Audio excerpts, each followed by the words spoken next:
The devotees sing Kirtan in the Master's room. Dwell, O Lord, O lover of bhakti, in the Vrindavan of my heart, and my devotion unto thee will be thy Radha dearly loved. My body will be Nanda's home, my tenderness will be Yashoda, my longing for deliverance will be thy gentle gopi maids. Lift the Govardhan of my sin and slay my 6 unyielding passions, fierce as the demons sent by Kamsa. Sweetly play the flute of thy grace, charming the milch cow of my mind. Abide in the pasture of my soul, dwell by the Yamuna of my yearning, under the banyan of my hope, forever gracious to thy servant, and if naught but the cowherd's love can hold thee in Vrindavan's vale, then Lord, let Dashrathi too become thy cowherd and thy slave. Again they sang, Sing, O bird that nestles deep within my heart, sing, O bird that sits on the kalp tree of Brahman, sing God's everlasting praise. Taste, O bird, of the 4 fruits of the kalp tree, Dharma, Arth, Kam, Moksha. Sing, O bird, he alone is the comfort of my soul. Sing, O bird, he alone is my life's enduring joy. O thou wondrous bird of my life, sing aloud in my heart, unceasingly sing, O bird, sing for evermore, even as the thirsty chatak sings for the raindrop from the cloud. A devotee from Nandan Bagan entered the room with his friends. The master looked at him and said, Everything inside him can be seen through his eyes as one sees the objects in a room through a glass door. This devotee and his brother always celebrated the anniversary of the Brahmo Samaj at their house in Nandan Bagan. Sri Ramakrishna had taken part in these festivals. The evening worship began in the temples.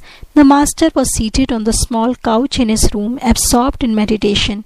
He went into an ecstatic mood and said a little later, Mother, please draw him to thee. He is so modest and humble. He has been visiting thee. Was the master referring to Babu Ram, who later became one of his foremost disciples? Why so much suffering in God's creation? The master explained the different kinds of samadhi to the devotees. The conversation then turned to the joy and suffering of life. Why did God create so much suffering?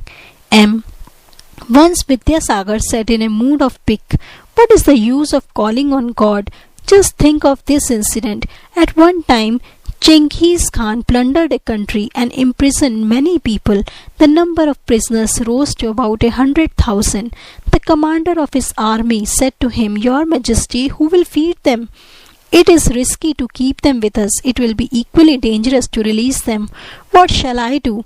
Genghis Khan said, That's true. What can be done? Well, have them killed. The order was accordingly given to cut them to pieces.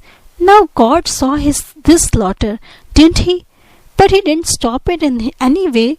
Therefore I don't need God. Whether he exists or not, I don't derive any good from him. Master, is it possible to understand God's action and his motive? He creates, he preserves, and he destroys. Can we ever understand him? Why he destroys? I say to the Divine Mother, O Mother, I do not need to understand. Please give me love for thy lotus feet. The aim of human life is to attain bhakti. As for other things, the mother knows best. I have come to the garden to eat mangoes. What is the use of my calculating the number of trees, branches and leaves? I only eat the mangoes. I don't need to know the number of trees and leaves. Baburam M. and Ramdayal slept that night on the floor of the master's room. It was an early hour of the morning, about 2 or 3 o'clock.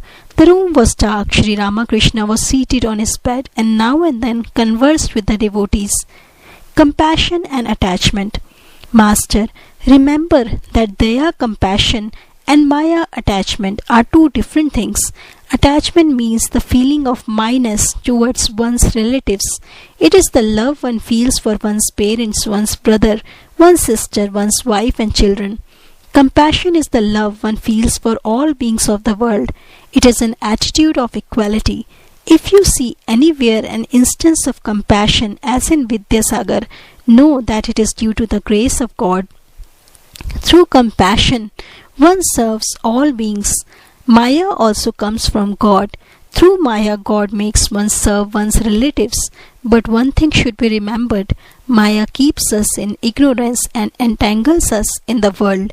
whereas Daya makes our hearts pure and gradually unties our bonds.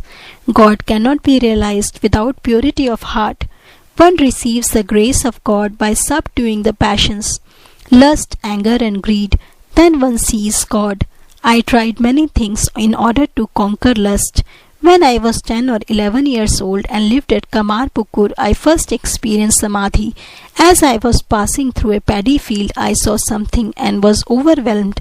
There are certain characteristics of God vision.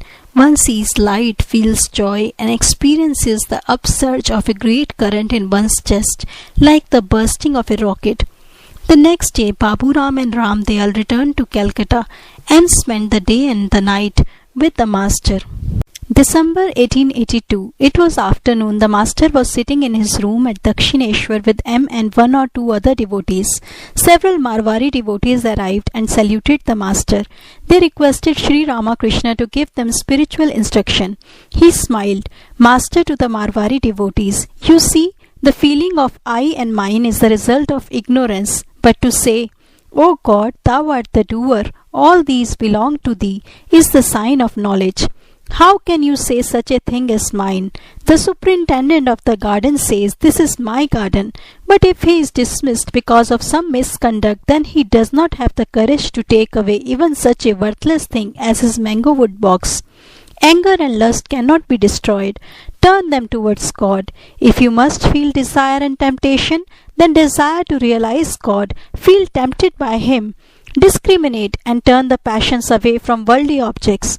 When the elephant is about to devour a plantain tree in someone's garden, the Mahout strikes it with his iron-tipped goad. You are merchants, you know how to improve your business gradually. Some of you start with a castor oil factory. After making some money at that, you open a cloth shop. In the same way, one makes progress towards God. It may be that you go into solitude now and then and devote more time to prayer. But you must remember that nothing can be achieved except in its proper time. Some persons must pass through many experiences and perform many worldly duties before they can turn their attention to God. So they have to wait a long time. If an abscess is lanced before it is soft, the result is not good. The surgeon makes the opening when it is soft and has come to a head. Once a child said to its mother, Mother, I am going to sleep now. Please wake me up when I feel the call of nature. My child, said the mother, when it is time for that, you will wake up yourself. I shan't have to wake you. The Marwari devotees generally brought offerings of fruit, candy and other sweets for the master, but Sri Ramakrishna could hardly eat them. He would say, they earn their money by falsehood. I can't eat their offerings. He said to the Marwaris, you see, one can't strictly adhere to truth in business. There are ups and downs in business. Nanak once said, I was about to eat the food of unholy people when I found it stained with blood. A man should offer only pure things to holy men. He shouldn't give them food earned by dishonest means. God is realized by following the path of truth. One should always chant His name. Even while one is performing one's duties, the mind should be left with God. Suppose I have a carbuncle on my back. I perform my duties, but the mind is drawn to the carbuncle. It is good to repeat the name of Rama. The same Rama who was the son of King Dashrath has created this world. Again, as spirit, He pervades all beings. He is very near to us. He is both within and without.